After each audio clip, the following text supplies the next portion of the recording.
Okay, all right. Let me bring in Mr. Surinder Lali into the conversation as well. Mr. Lali, how exactly do we then take up these attacks which seem to be becoming a pattern in a country like Australia? We've been discussing it in, of course, other parts of the world, but it seems as though this is now a problem that we're going to be facing in Australia as well. Is this something that can be at least broached diplomatically?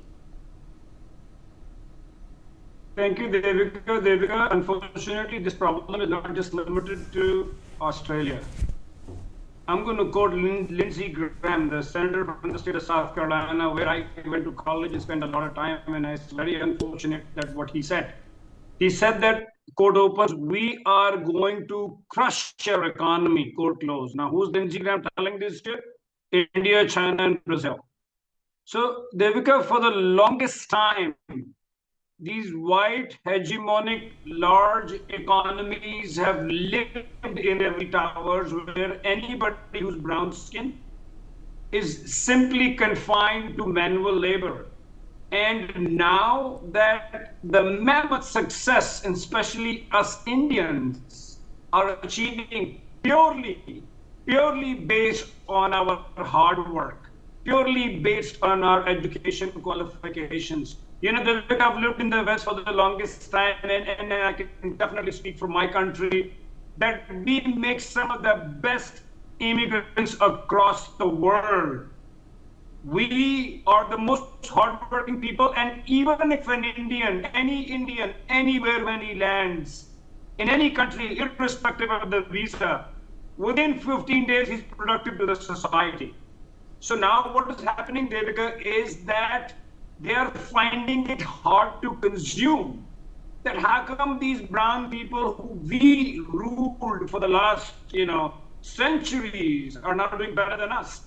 And now I'm going to come to this case in Australia. I mean, where is the attack been, Devika? The Swaminarayan temple, and what are we doing there? A temple which conducts daily prayers, community meals, festivals, and serves worshippers of any caste, creed, and color from all over Australia. So I don't think there is anything that we're antagonizing them by. On top of that, the Victoria Police confirmed that the first graffiti was found on the healing center.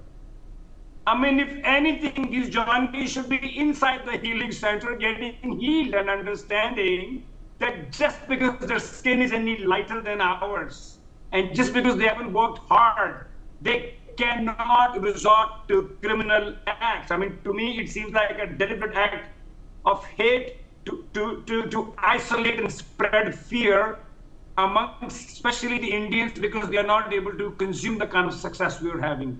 So, Devika, at best, I think their countries need to sensitize their citizens, because I'm going to make a very sweeping remark, Devika.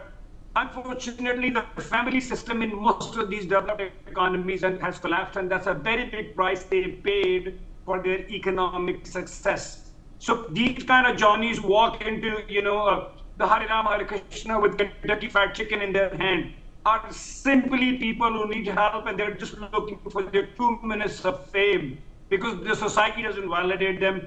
They didn't get the kind of, upbringing, warmth, and the values which is part of our default setting. So I think, Devika, we do have a problem. It's not going to be easy. Our governments will have to talk, but more than that, it's the local countries wherever the Indians are living need to be concerned, because we are the best taxpayers, we are the least criminal, and we are adding to their economies. I mean, if you minus Indians from England or from, for that matter, the United States, where would Lockheed Martin be? Where would General Electric be? Where would Google be? So where would Silicon Valley be? Or where would the doctors be? Or where would the nurses be? So, Devika, we do have a problem, and they're simply punishing us because we mind our own business. We're committed. We add a value to their economies, and we bring up our children in the right and a very appropriate manner, Devika.